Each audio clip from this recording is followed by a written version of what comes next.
Belly Dancer Diaries, and if you are new here, welcome. Please make sure you check it out. I have lots of tutorials about belly dancing moves as well as discussions about being a belly dancer. And if you like what you see, make sure you always give our videos a thumbs up, that really helps. And as well, if you subscribe and click the little bell next to the subscribe button, then you'll be notified of when new videos are released.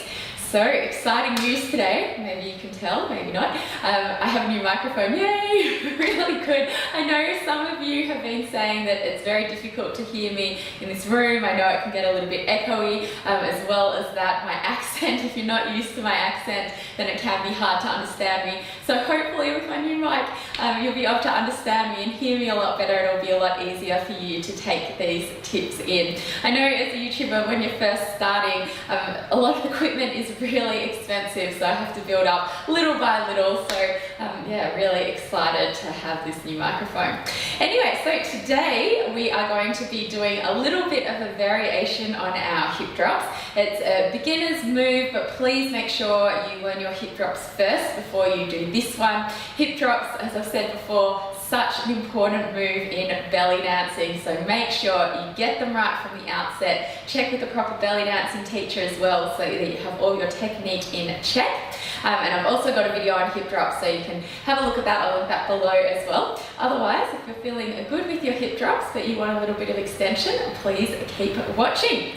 So the move we're doing today is a hip drop with a little bit of a circle as a turn. This is a really beautiful move because you can get that accent, get that beat, but at the same time you can move around. It makes it a bit more dynamic, and as well as that you can see everyone around you if you're dancing in a small space with an audience all around. So starting off, remember with our hip drops, we keep our feet hip width apart, we keep our pelvis tucked in, chest up, hands out in front, so always beginning with our good posture. We're then bringing one foot in front. So remember, when you're bringing your foot in front, you still want to keep it hip width. Some people, when they bring their foot in front, automatically bring it over here or here, thinking that it's out in front. Straight in front, still keeping hip width. So from the side, you can see, feet hip width apart, bringing one about half a foot forward. That's just going to make sure that you have the space to move your hips up as well as around. Otherwise, it's going to be very hard to move your hips if your feet aren't in the right spot. Okay, so starting here, it's really nice to have our arms up. All we're doing is our basic hip drop, so coming up, pulling in, and down, up, down, up, down, up, down, and then we add our release. So remember, with your release, you're just flicking forward, you're keeping your knee in the same spot, so from the side, we're coming up, and release, up, up, release. So you can see I'm not kicking my foot all the way up, knee stays in the same spot, just releasing through that foot. Okay, so to add our circle, what we're putting together is our pivot turn as well as our hip drop. So if you haven't done your pivot turn before, you can bring your weight onto one foot and just practice this first. We're just bringing our foot around, keeping this one in the center, keeping this one in the same spot, but using the other foot to spin around. So this is a really beautiful move in itself as well. Using this same principle, we can add the hip drop in. So if we're starting on one foot, bringing the other one in front as we come down, and then we release, turn into the side. So up, down, up, release, up, down, up, release, up, down, up, release, up, down, up, release. This one is a lot easier to do when you do it a little bit faster because you can build the momentum and get around in that circle. So let's try that together now. Drop and release, drop, release, drop, release, drop, release.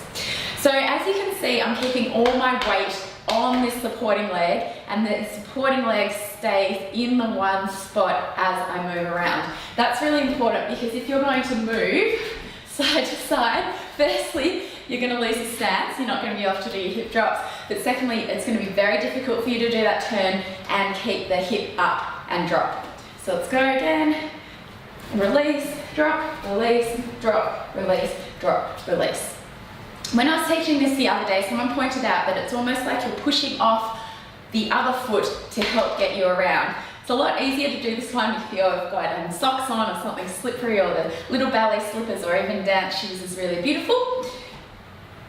but you want to make sure that your weight is really balanced and you can still push off this foot as you come around. Yeah, so I hope you like this move. If you have enjoyed this video, please make sure you give it a thumbs up. Remember to subscribe if you haven't already. Also, if you have any questions or videos that you would like me to do, any techniques that you've been wanting me to cover, it's always great to hear from you and put the videos together that you like. So please let me know in the comments, and as always, happy dancing.